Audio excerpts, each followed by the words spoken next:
নমস্কার বন্ধুরা, আমরা প্রায় সবাই চাই যে আমাদের নিজেদের একটা বাড়ি হোক, কিন্তু পর্যাপ্ত অর্থের অভাবে অনেক সময় আমাদের সেই স্বপ্নের বাড়ি তৈরি করা সম্ভব হয়ে ওঠে না।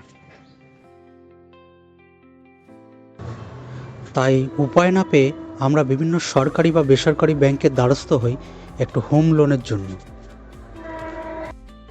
কিন্তু ইনকাম প্রুফ বা সিভিল সঠিক থাকলেও শুধুমাত্র প্রপার্টির নথিপত্রের ভুল বা অসঙ্গতি থাকার কারণে ব্যাংক কিন্তু অনেক সময় আমাদের হোম লোনের আবেদন কিন্তু বাতিল করে দেয়। কিন্তু আজ আমি কিছু প্রপার্টি ডকুমেন্ট চেক করার নিয়ম বলবো। এগুলো যদি আপনারা একটু ফলো করেন তাহলে কিন্তু লোন রিজেক্ট হওয়ার সম্ভাবনা আপনাদের অনেকটাই কমে যাবে। আপনারা বাড়ি বসে নিজেদের ডকুমেন্ট নিজেরাই চেক করে নিতে পারবেন। ভিডিওটি কিন্তু খুব গুরুত্বপূর্ণ হতে চলেছে, তাই শুরু থেকে শেষ অবধি কিন্তু ভালো করে দেখবেন ও বুঝবেন। আর যারা এই লোন প্রসেস সম্বন্ধে আগে থেকেই জানেন তারা কিন্তু চাইলে ভিডিওটি স্কিপ করে দিতে পারেন। তো সবার আগে জেনে নিন হোম লোন প্রক্রিয়াটি কিভাবে সম্পূর্ণ হয়। তো সবার প্রথমে আপনাকে ব্যাংকে লোন অ্যাপ্লিকেশন ফর্মটি জমা দিতে হবে।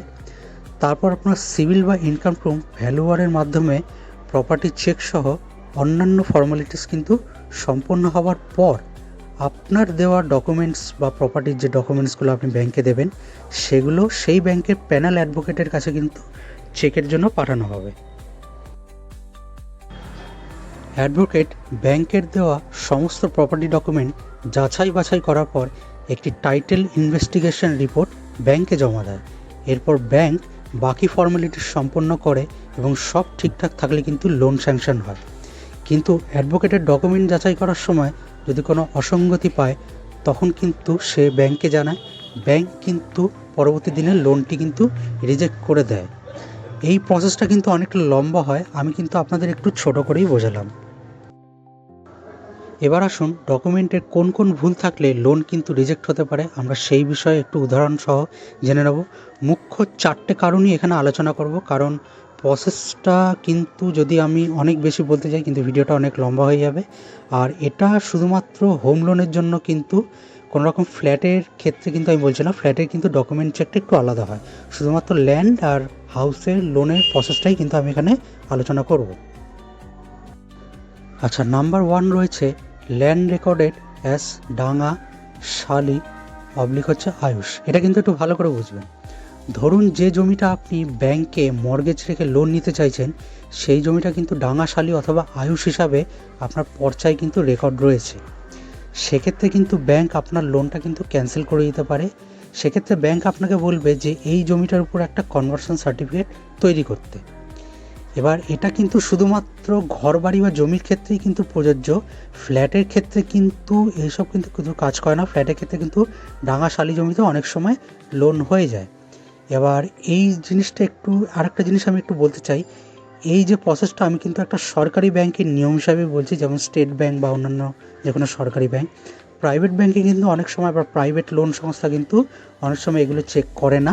তারা কিন্তু আপনার ডাঙা বা শালি জমিতে অনেক সময় লোন দিয়ে দেয়। কিন্তু কোনো সরকারি ব্যাংক কিন্তু শালি বা ডাঙা জমিতে কিন্তু লোন দেয় না, কনভার্সন সার্টিফিকেট কিন্তু আপনার কাছে চাইবে। আচ্ছা, নাম্বার 2 রয়েছে দাগ নম্বর নট ম্যাচড। হাউস কনস্ট্রাকশন লোনের ক্ষেত্রে, মানে আপনার ধরুন একটা জমি রয়েছে, সেখানে আপনি একটা ঘরবাড়ি তৈরি করতে চাইছেন, তার জন্য আপনি ব্যাংকে লোনের জন্য গেলেন।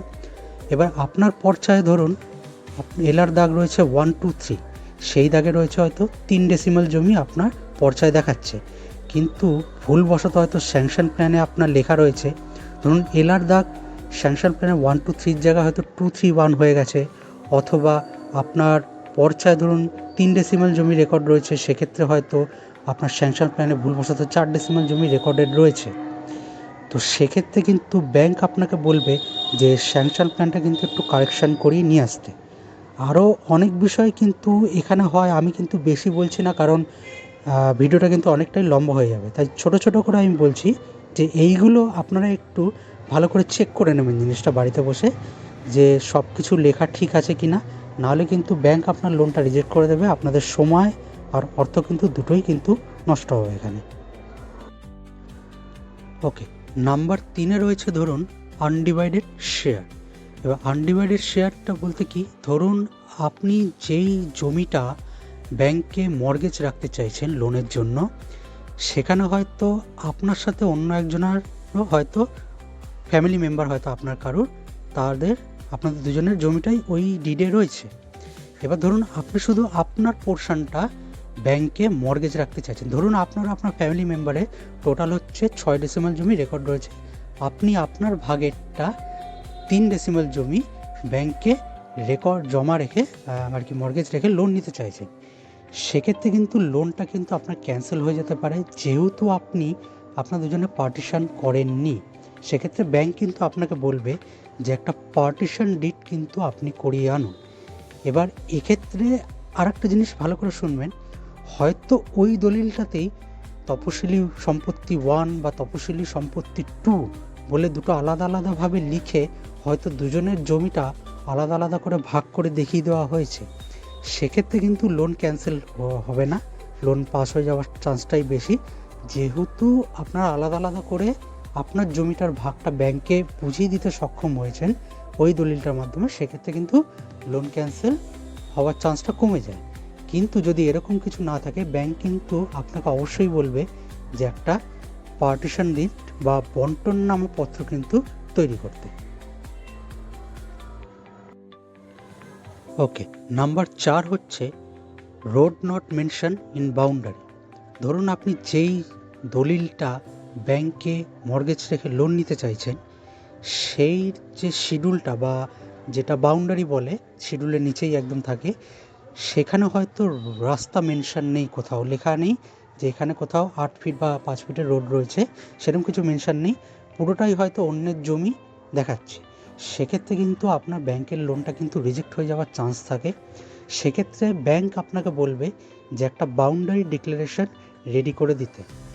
অনেক সময় কিন্তু এটা একটু 50% চান্স থাকে যে রোড যদি মেনশন না থাকে কিন্তু স্যাংশন প্ল্যানে হয়তো আপনার রোড মেনশন রয়েছে, সেক্ষেত্রে কিন্তু ব্যাংক অনেক সময় ছেড়ে দেয়। অথবা ব্যাংকের যে ভ্যালুয়ার আপনার প্রপার্টিটাকে চেক করতে যায়, তারা যে একটা ভ্যালুয়েশন রিপোর্ট বার করে, সেই ভ্যালুয়েশন রিপোর্টে যদি রোড মেনশন থাকে, তাহলে সেক্ষেত্রেও কিন্তু ব্যাংক আপনাকে ছেড়ে দিতে পারে আপনার লোন। সেক্ষেত্রে কিন্তু খুব একটা অসুবিধা হয় না। এক্ষেত্রে 50-50 চান্সেস থাকে যে লোনটা ক্যান্সেল হতেও পারে, নাও হতেও পারে। তাই আপনারা যখনই লোনের জন্য অ্যাপ্লাই করবেন, আপনারা কিন্তু এই বিষয়গুলো একটু ভালো করে জেনে নেবেন। বিষয় তো অনেক আছে, আপনারা যদি নিচে কমেন্ট করে জানতে চান যে পুরো বিষয়টা, সেক্ষেত্রে কিন্তু আমি একটা আলাদা পুরো ভিডিও বানিয়ে দেবো, যেখানে এই ফ্ল্যাট থেকে শুরু করে ল্যান্ডে আরও অন্যান্য অনেক বিষয় আছে, যেগুলোর ক্ষেত্রে কিন্তু সরকারি বিভিন্ন ব্যাংক কিন্তু আপনার হোম লোনটা ক্যান্সেল করে দিতে পারে। তো আপনারা যখনই হোম লোনের জন্য আবেদন করবেন, এই পয়েন্টগুলো একটু ভালো করে যাচাই করে তবেই কিন্তু লোনের জন্য অ্যাপ্লাই করবেন। তো আশা করছি ভিডিওটা আপনাদের কাছে ইনফরমেটিভ মনে হয়েছে। যদি ইনফরমেটিভ মনে হয় তাহলে ভিডিওটিকে অবশ্যই একটি লাইক আর চ্যানেলটিকে সাবস্ক্রাইব করে পাশের বেল আইকনটি প্রেস করে দেবেন, কারণ এই ধরনের নিত্য নতুন প্রপার্টি সম্বন্ধে আপনাদের বিভিন্ন রকম তথ্য আমি চ্যানেলে আনতেই থাকবো। তাহলে দেখা হচ্ছে আপনাদের সাথে পরের ভিডিওতে। সবাই ভালো থাকবেন, ধন্যবাদ।